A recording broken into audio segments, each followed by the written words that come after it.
Our present situation is as follows. Efforts to aid the people of Garlemald have begun in earnest. Moreover, having entered into the capital, the Imperial Palace is within our reach. But before we proceed further, we must learn what has befallen this city, for therein lies the key to understanding and combating the Telophoroid's designs. I have a suggestion, if I may. Several of the Imperial soldiers we captured on the Magna Glaciers are members of the Populares and acquaintances of mine. Once we have cured them of their tempering, they should be able to give a reliable account of the events leading to the capital's downfall. A promising idea. I will assist the healers and their ministrations. Of course, I will require a porxy of my own, assuming you can spare one. Would you like a hand? No, I am sure we will manage. Better that you take my place in the field. The noxious ether of this place disagrees with me, and as I shall need to draw on my own for the treatment, 'twill be prudent for me to remain within the camp. This talk of curing the tempered is all well and good, but I reckon the cold is a more pressing concern. All the houses round here are fitted with ceruleum heaters that could keep us warm and toasty. Problem is, the machines seem to have given up the ghost, and if we keep sitting around, freezing our asses off, we'll be next. My smiths reckon that with the right parts, they can have them working again, but it won't be easy. Understood. The machinists will assist them in the repairs.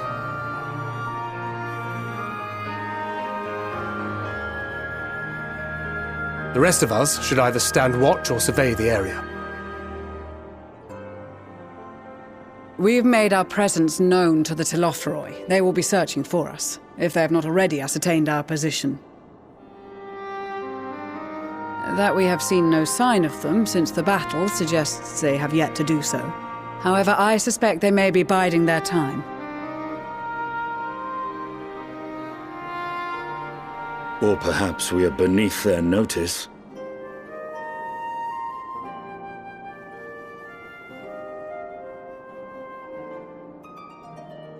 In any event, we'll find no answers standing around here. Urianger, Estinian and myself have visited Garlemald recently, so we'll lead the reconnaissance efforts. Perhaps bolstered by a few Bosnian and Dalmascian scouts from my previous excursion for good measure.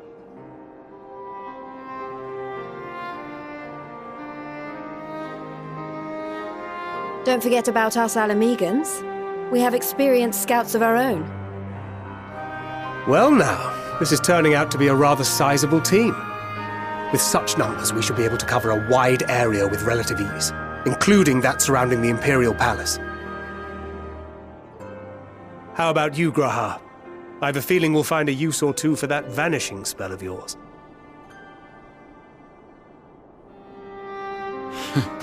'Twould be my honor to be of service, though I doubt that you of all people need rely on my tricks. That leaves us with guard duty.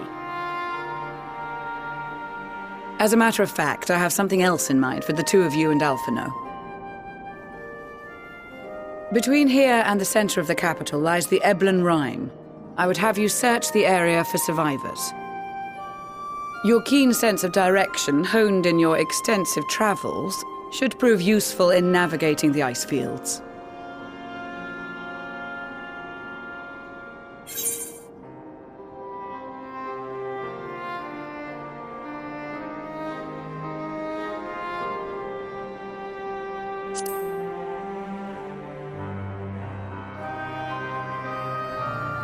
I have faith that you will, and look forward to greeting you on your safe return.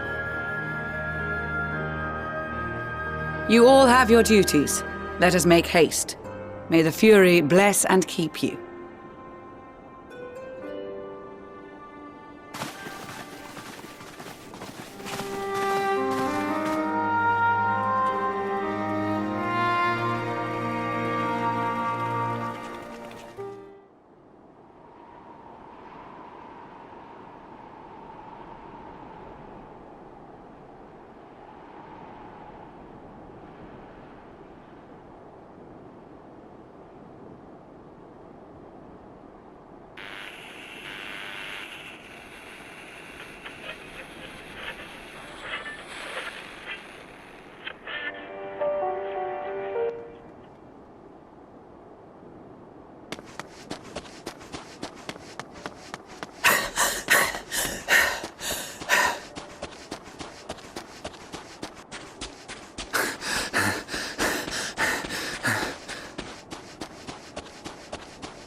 trail.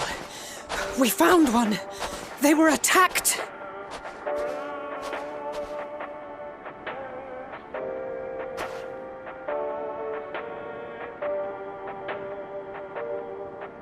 No.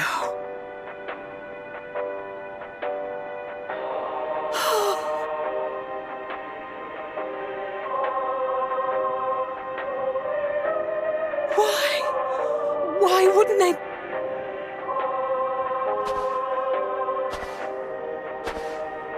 Safer to brave the wilds than trust in our magic.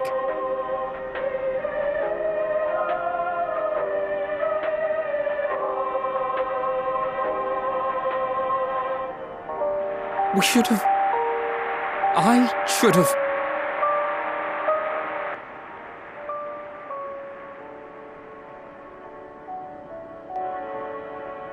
We can't leave them like this. We have to take them home. What if we're only making it worse?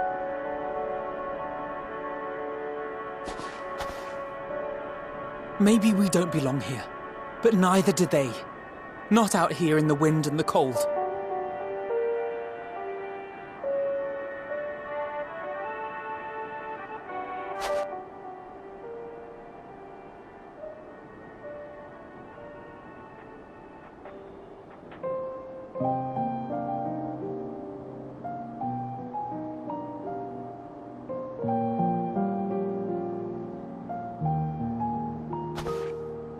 I heard the story about Varus's voice from beyond the grave.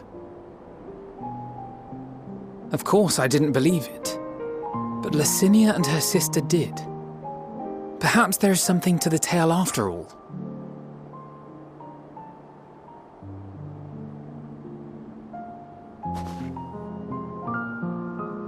I want to understand, so I'm going to borrow this for a while, if that's all right. You had every reason not to trust us. We came as trespassers, invaders. But I pray that in time, we will be more than that to you. That we will find a way to help your loved ones. And see that no more children are left to freeze alone in the snow.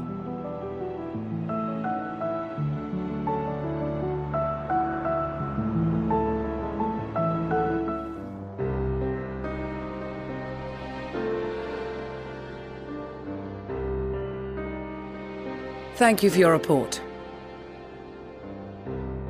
We shall inform the troops of these developments and instruct them to proceed with the utmost caution should they encounter any survivors. Allow me to go and speak with the ones at the victor's spoils. They may be more willing to listen to a fellow Garlean and accept our offer of assistance. I pray you are right. And though I am loath to burden you any further, should there be an appropriate occasion to speak of Licinia and her sister, please do so.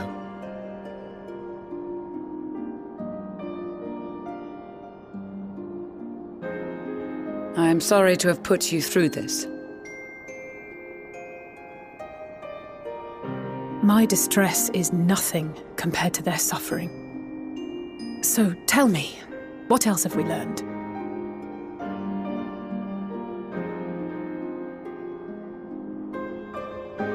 As you may have already heard, we have succeeded in curing the members of the Populares, Maxima identified. They have provided us with some intriguing insights into the current state of Garlemald.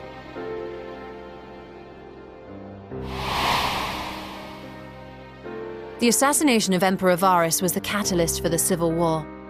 Nerva declared his claim to the throne, and his opponents refused to recognize it.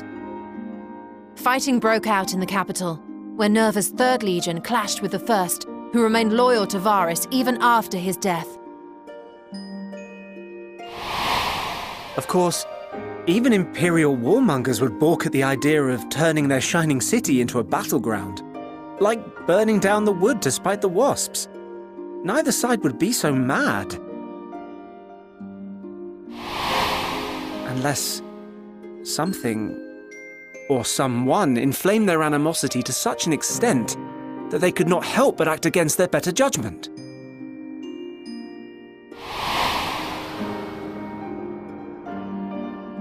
It brings to mind events at the Gimlet Dark, does it not? The Emperor's sudden withdrawal from the front lines, specifically. Nerva and his father, Titus, Varus's then political rival, took advantage of rumors that Crown Prince Xenos had been possessed by a demon. Elidibus, what better way to disparage your enemies than with the truth, or a close enough approximation? Indeed. But before their accusations could be substantiated, many of Titus's followers were silenced. While some were merely stripped of their status, others died under curious circumstances. One after another, suddenly and suspiciously. Again, Elidibus. Like as not, he had a hand in it. No evidence was found to implicate Varus, certainly. Nevertheless, Titus, Nerva, and the Third Legion would have judged it a brazen attempt by the Emperor to rid himself of his political enemies. And then, in the midst of this growing turmoil, Varus Sosgalvus is murdered.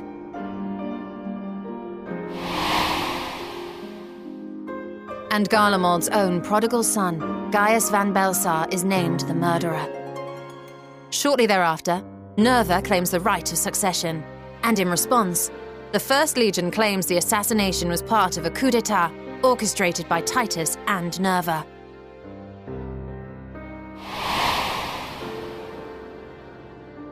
So no one is at fault, and everyone else is to blame. I should add that both parties received substantial financial backing, presumably to provide them with the means and encouragement to pursue a swift victory, and that these contributions came from the self-same benefactor. I'd heard House Brutus had been filling the Third Legion's coffers, but the First as well. It would seem so. Though the Populares determined that the First Legion received funds from a variety of organizations, all had connections to House Brutus. So Fandaniel, in the guise of Asahi, was playing both sides against each other the entire time. The information we gained from my friends does not end there. One night, shortly after fighting broke out, the capital was shaken by an immense tremor. From that point onward, they have no memories, no recollection of any events, including our clash on the Magna Glaciers. But when asked about the Imperial Palace and its bizarre transformation, they somehow recall Emperor Varus giving them orders in their dreams.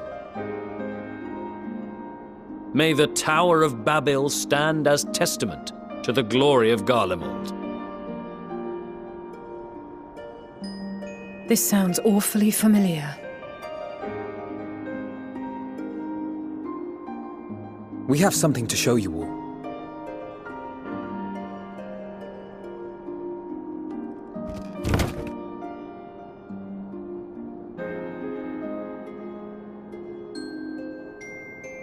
Varus spoke to them through this radio.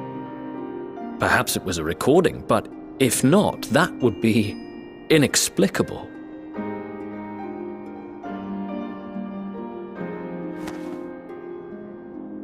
We are of one mind, then.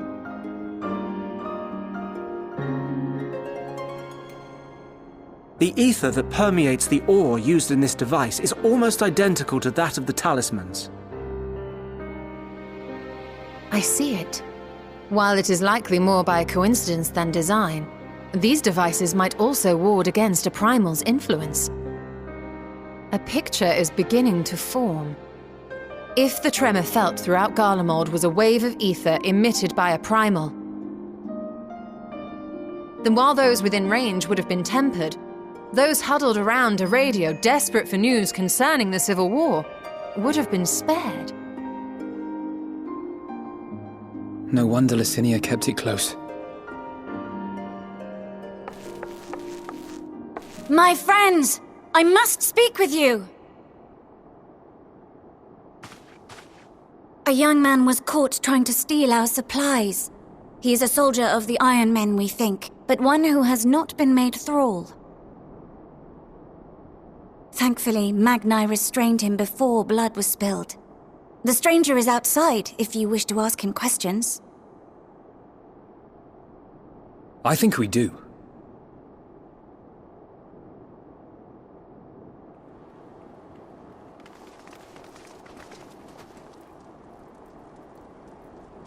Who do we have here?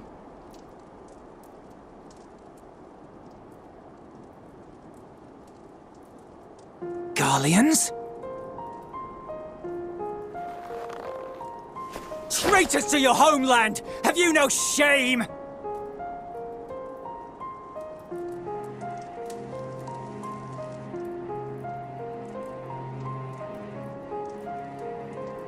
I am Lucia Junius, a Temple Knight of Ishgard. And you are? Iulus Pier Norbanus. And that's all you invaders will get from me. We are not here to invade Garlemald. Far from it. Like you, our allies in Eorzea and the Far East fight in defense of their lives and their loved ones even as we speak. But it is the people of Garlemald who have suffered most. This we know. And that is why we have come to offer you our aid, that we may unite against our common foe.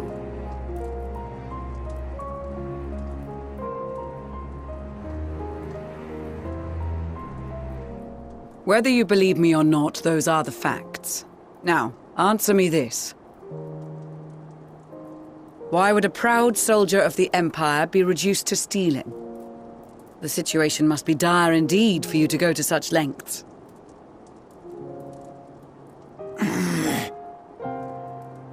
If it is supplies you seek, we would gladly share ours, or turn a blind eye while you leave with your spoils. I will not negotiate. My commander will determine how to deal with you and yours. If you wish to treat with him, I will take you, but no more than 3.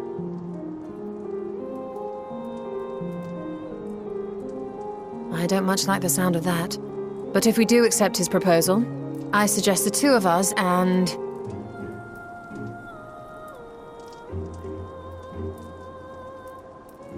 Please allow me and Alize to act as envoys. May I ask why? We have seen with our own eyes the hardships the Garleans face, how their futures and lives hang in the balance. It's not the warmest invitation, but it's an opportunity to prove our intentions true. Maybe not a chance to make things right, but a chance to make them better.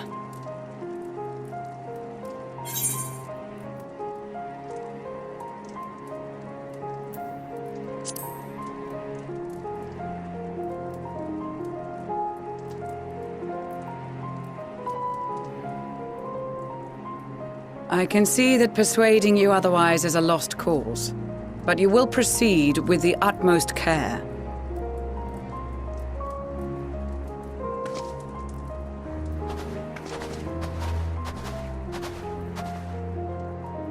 A couple of children and what? A sellsword? Is this an insult? Not in the least. You will find that they are more than qualified to speak on our behalf. There are many dangers on the road ahead. I will need that back.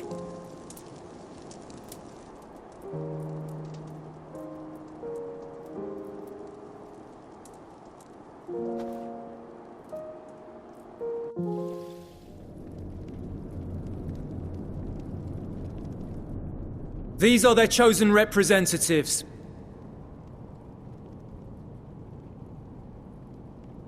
Very well. Let us hear what they have to say. Yes, sir.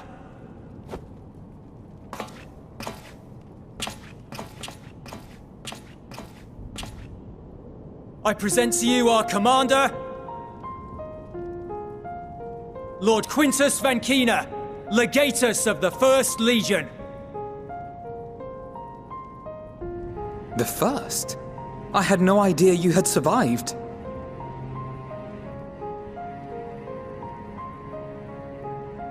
We lost our emperor, our city, more than half our troops. For my wounds, I may never take the field again.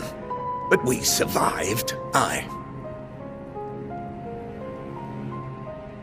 In a manner much to your liking, I dare say.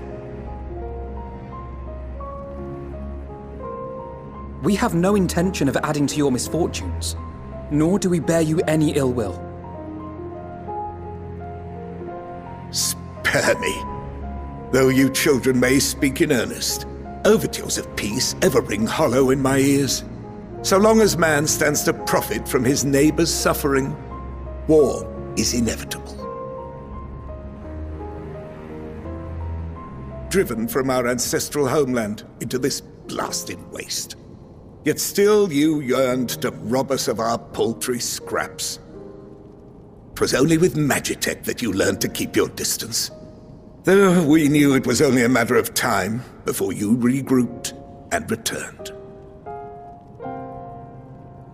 Conquest and empire were our only defenses.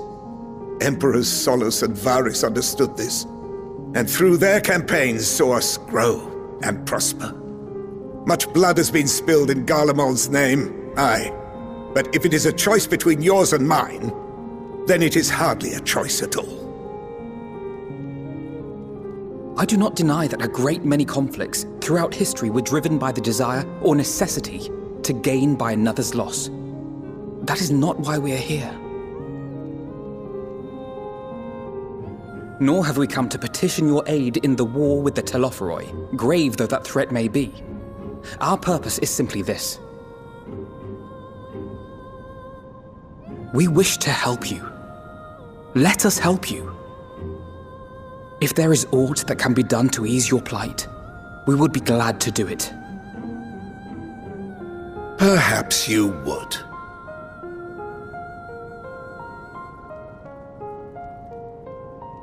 But regardless of the ideals you espouse, your leaders would not send an army into Garlemald if they did not stand to benefit.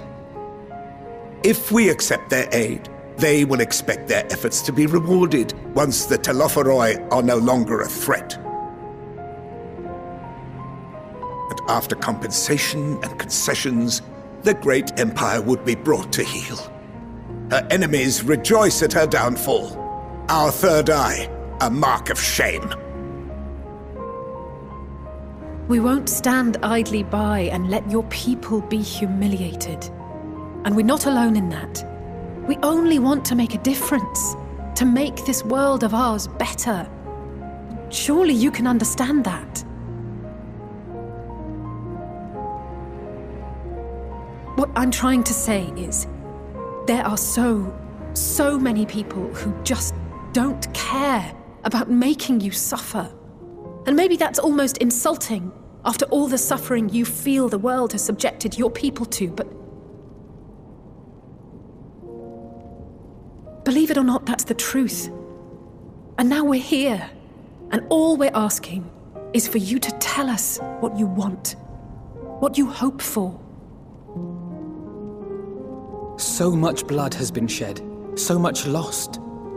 All because of this endless war. Who wouldn't want to end it?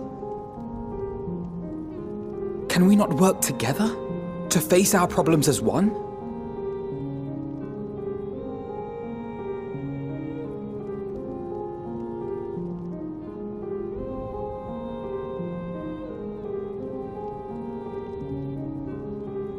Answer me this, young peacemakers. If a world without conflict is your desire, why reject the unity and prosperity of Garlemald? Is it because we do not share your faith? That we do not share your heritage? That our ideals and virtues differ? That we cherish and hold in the highest that which you do not? Disparity is the root of discord, and peace built on compromise is flawed and fleeting.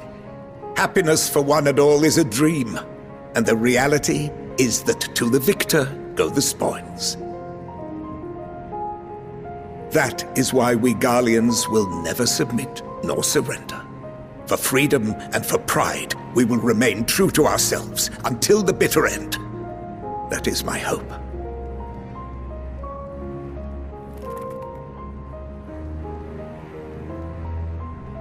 It seems there is nothing more to say on the matter.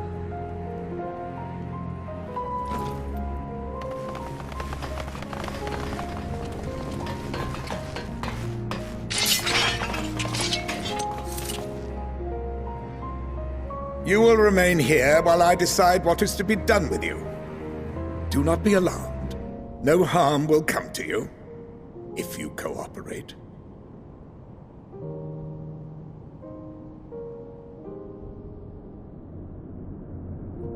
We will not resist. However, as your guests, I ask that we be allowed to speak with the other members of your group. As you wish. I had no intention of locking you up, as by dawn you would be frozen stiff and you're no good to me dead. You are free to move about the encampment, but there is one condition. Collar them.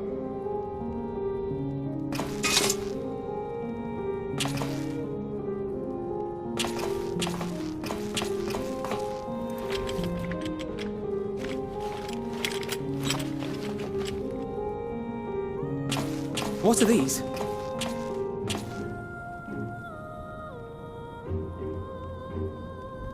Incentive.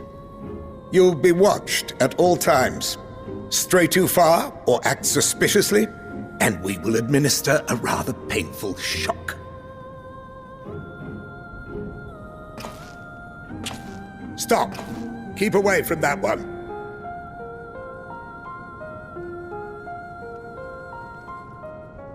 The champion of Eorzea is not so easily cowed.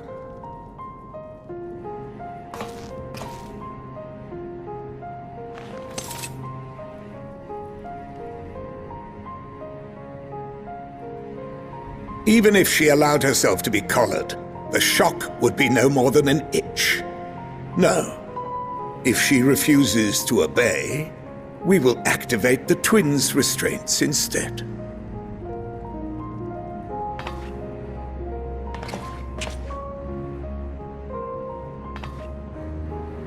You needn't worry about us. We'll forget we're even wearing them soon enough. Even now, you still... Why go to such lengths? What is it all for?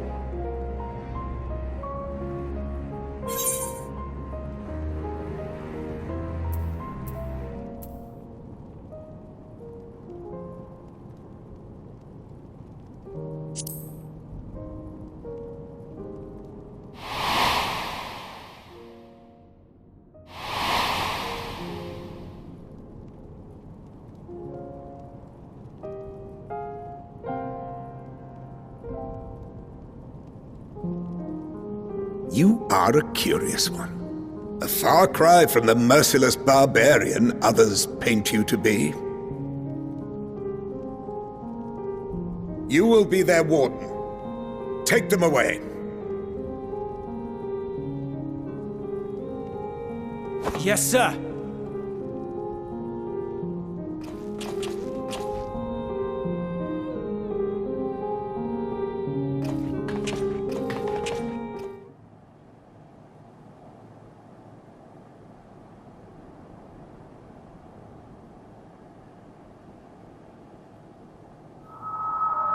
Finally escaped the watchful gaze of your keepers, have we? Don't react. You'll only draw attention to yourself. Just carry on as you are and listen. After you left with the Garlean lad, Lucia bade a few of us scouts follow you at a discreet distance. We observed you being led into the station, but decided against venturing inside. When you emerged sometime later, and we saw that the twins were sporting Magitech collars, it was clear what had taken place. Now, as quietly as you can, tell me everything.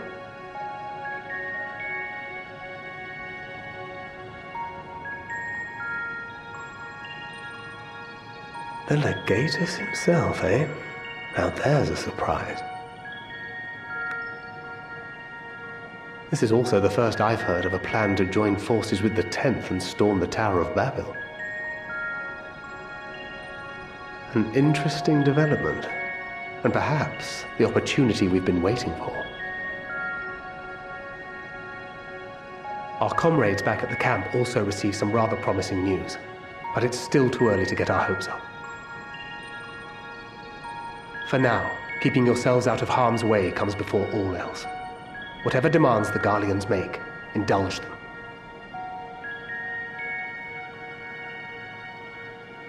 With luck, this will all be over soon. Until then.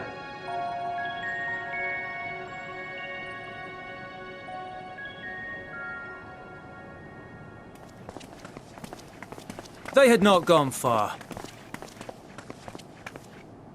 We searched high and low, but no luck, I'm afraid. I might have guessed you'd be the only one to find anything. I wasn't expecting much to begin with. Eventually, there will be nothing left out here for us to safely salvage. For now, this will have to suffice. We should return to the station.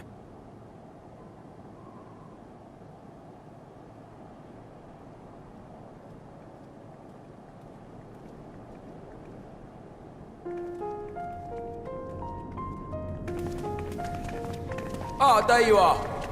Heard you'd gone hunting for ceruleum above ground. Brought back a king's ransom? Hardly. But thanks to these three, we have enough to last a little while longer. Well, well. It's not at all as I was expecting, these ones. For savages, they seem positively docile.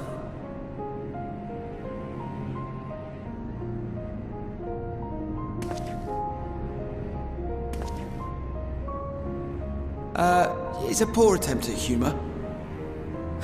In all honesty, I'm grateful for your efforts. But even with another night of warmth, there are those among us who may not live to see the morrow.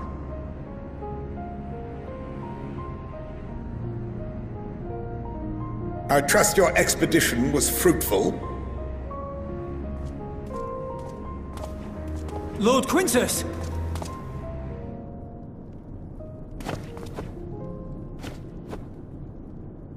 Use what you procured to refuel the armor.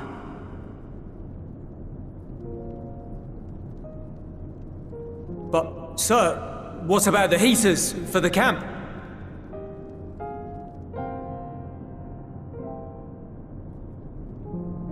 The time for action is upon us.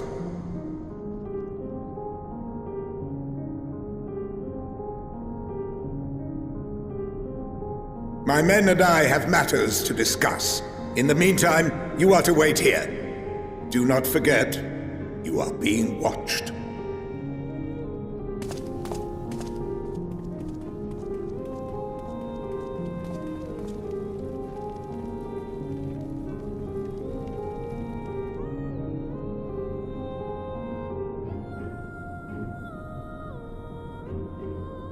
The time for action. What did he mean by that? I can only speculate. Clearly something requiring their magitech, given what we just heard. Whether they plan to utilize it now, or after they join with the 10th, is another question.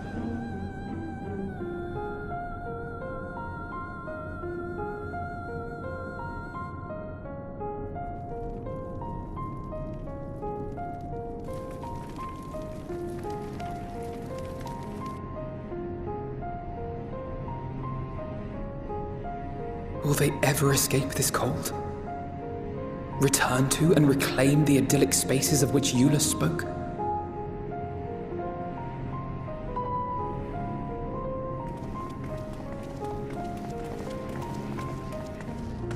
finished your war, Council?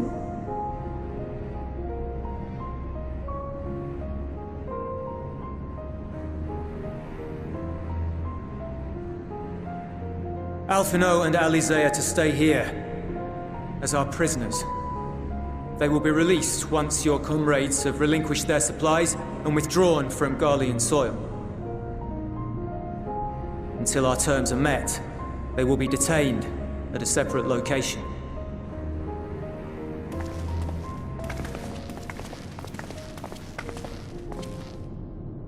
After everything we've said and done, this is how you treat us. Our allies have but limited supplies. They may stave off cold and starvation for a short while, but what then?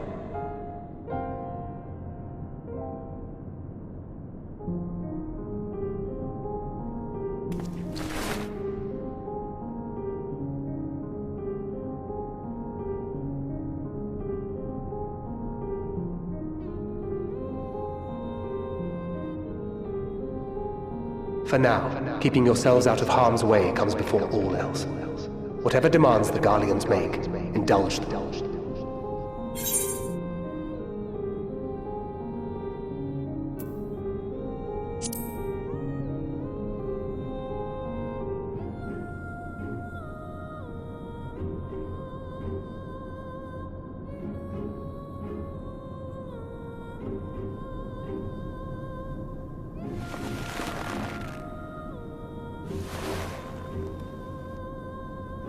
Get them out of here.